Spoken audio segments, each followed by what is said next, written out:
सुबह से ही तबीयत कुछ भारी भारी सी है। सर में हल्का हल्का दर्द भी हो रहा है।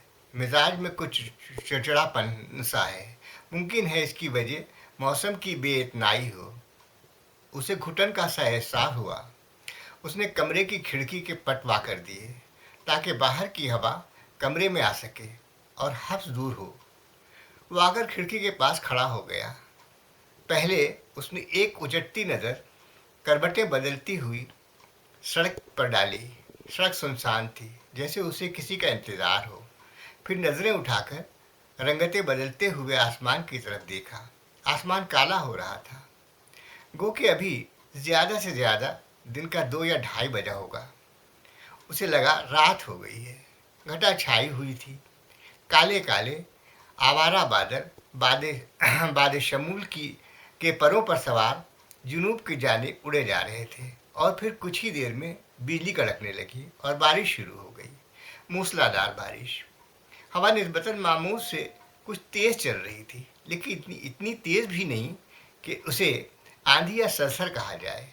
मगर कभी कभी हवा का कोई झोंका इतना तेज आता कि सड़क की दूसरी जानिब खेमाजन पीपल और नीम के दरख्तों को झिंझोड़ कर रख देता, और दरख्तों की शाखों से सूखे पत्तों के साथ साथ कुछ हरे पत्ते भी जो अभी बाहर से आशना भी नहीं हुए थे, टूट कर गिर जाते। इसी उसका जहन पहले से ही बरगश्ता था। वो वो हवा वो और उसका जहन पहले से ही बरगश्ता था। उसका जी चाहा वो और उदास हो गया। उसका जी चाहा फूट फूट कर रोए, या फिर कमरे से बाहर खुले में आकर बारिश में भीगे और इतना भीगे कि उसे बुखार हो जाए। वैसे भी उसे अंदर उसके वैसे भी उसे अपने अंदर एक अलाव सा सुलगता हुआ महसूस हो रहा था। शायद इस तरह अंदर की तपिश बाहर आ जाए। दरिअसना तेज हवा के साथ बारिश की कुछ बूंदें आकर उसके चेहरे से टकराई। उसे उसका माजी याद आ गया। उसके तालिब इल्म का ज़माना। वो 12वीं जमात में पढ़ा करता था। गालिबन वो जनवरी वो 12वीं जमात में पढ़ा करता था और साइकिल से कॉलेज आया जाया करता था। गालिबन वो जनवरी की आखिरी तारीखें रही होंगी, या फरवरी की इब्तिदाई तारीखें। बरसात का मौसम गुजर चुका था, मगर फरवरी में बारिश का हमेशा अंदेशा रहता ही है। वैसे भी बादलों का क्या भरोसा। मुमकिन है सावन भादों में एक बूंद भी न पड़े और चैत में जलथल हो जाए। जब वो कॉलेज से निकला था, उस वक्त तक मतला साफ था। हवा ज़रूर मामूल से कुछ तेज चल रही थी और हवा में खुनकी भी थी, मगर बारिश के कोई आसार नहीं थे। उसका घर कॉलेज से जुनूब की तरफ था और हवा का रुख भी शुमाल से जुनूब की जानिब। मौसम बहुत सुहाना हो रहा था। सड़क के दोनों जानिब उस्तादा दरख्त हवा के तेज झोंकों के सबब हिलोरे ले रहे थे, गोया झूम रहे हों। नागिन सी बलखाती सड़क पर दरख्तों के पत्ते दूर तक बिखरे हुए थे। वो साइकिल पर सवार था और पैडलों पर उसके पैर इस तरह हरकत में थे, गोया कोई पियानो के तारों को छेड़ रहा हो। तभी दफतन शुमाल से बादल उठे और काली घटा छा गई और फिर बारिश शुरू हो गई। उसने अपनी साइकिल की रफ्तार तेज़ कर दी कि जल्दी घर पहुंच जाए और जहां तक मुमकिन हो भीगने से बच सके। मगर ज्यों-ज्यों वो आगे बढ़ता जा रहा था, बारिश तेज़तर होती जा रही थी। जब वो नॉर्मल ट्रेनिंग कॉलेज के सामने से गुजर रहा था, तभी उसकी मामूज़ात बहन, जो उम्र में उससे कुछ बड़ी थी और इंटर करने के बाद नॉर्मल ट्रेनिंग कॉलेज से सिटी की ट्रेनिंग कर रही थी, कॉलेज के वसी दरवाजे से बाहर आई और उसने अपने बैग से छतरी निकाली और चाहती थी कि छतरी को खोले। दरिअसना उसकी नज़र उस पर पड़ी। उसने आवाज़ दी, अली। उसने मुड़कर देखा।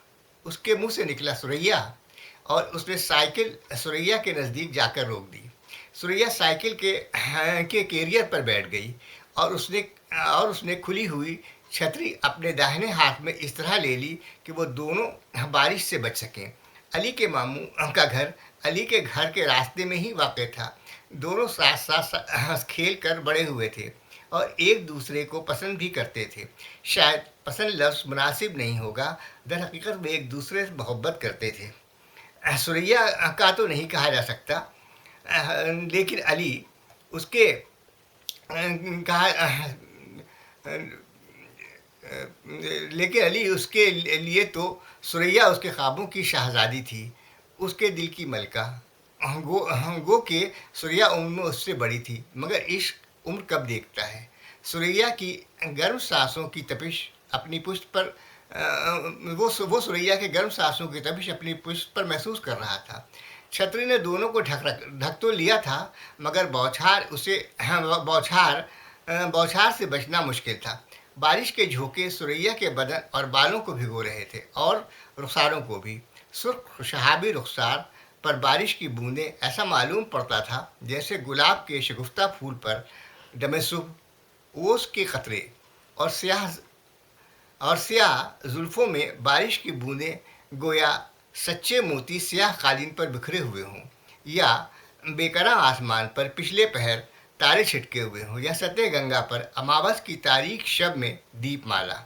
جب وہ اپنے بالوں کو ادا سے جھٹکتی تو علی مڑ کر اس کی طرف دیکھتا اور اس کے گلاب سے کھلے ہوئے چہرے سے اس کے لیے نظریں ہٹانا مشکل ہو جاتا۔ ایسے میں سائیکل ڈگمگا جاتی۔ دری اثنا ہوا کے ساتھ بارش کا کوئی تیز جھونکا آتا اور ثریا کے ہاتھوں سے چھتری چھوٹنے لگتی، اور چھتری کو سنبھالنے کی کوشش میں اس کے گداس جسم کے ابھرے ہوئے نازک خطوط علی کی پشت سے مس ہو جاتے، اور ایسے میں اس کا دل زور زور سے دھڑکنے لگتا اور سارے بدن میں چنگاریاں لو دیتی ہوئی معلوم ہوتی۔ اگرچہ بارش بہت تیز تھی، تاہم اس نے اپنی سائیکل کی رفتار کم کر دی۔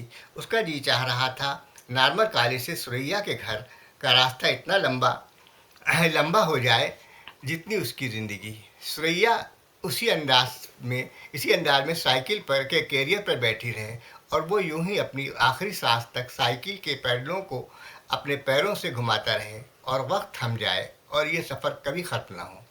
اس روز بھی اسی انداز میں باد سموم اٹکھیلیاں کر رہی تھی، اور ہوا کے پروں پر سوار ہو کر کالے کالے آوارہ بادل شمال سے جانب کی جانب گامزن تھے۔ ثریا کا گھر قمقموں سے سجا تھا، شہنائی کی آواز آ رہی تھی، بدائی گیت گائے جا رہے تھے، گو کہ 14ویں کی رات تھی اور رات کا پچھلا پہر، مگر آسمان پر ایک بھی تارا نہیں تھا۔ گھنے بادلوں نے شب ماہتاب کو اماوس کی سیاہ چادر اڑا دی تھی۔ ہوا کے جھونکوں سے درخت رقص میں تھے یا کسی اندیشے سے لرز رہے تھے، کہا نہیں جا سکتا۔ اسے لگا آسمان اس کی بے بسی پر رو رہا ہے۔ بارش کی بوندیں نہیں ہیں بلکہ آنسو ہیں۔ ثریا کی بارات آئی تھی، گہما گہمی تھی۔ علی کے ماموں نے اپنی بہن اور ان کے اہل خانہ کو بھی بیٹی کی شادی کے موقع پر مدعو کیا تھا۔ سبھی ثریا کی شادی میں شامل بھی ہوئے تھے، سوائے علی کے۔ وہ طبیعت کا بہانہ بنا کر گھر پر ہی رک گیا تھا، مگر اسے نیند نہیں آ رہی تھی۔ وہ بے قرار تھا، دل کی عجیب کیفیت تھی۔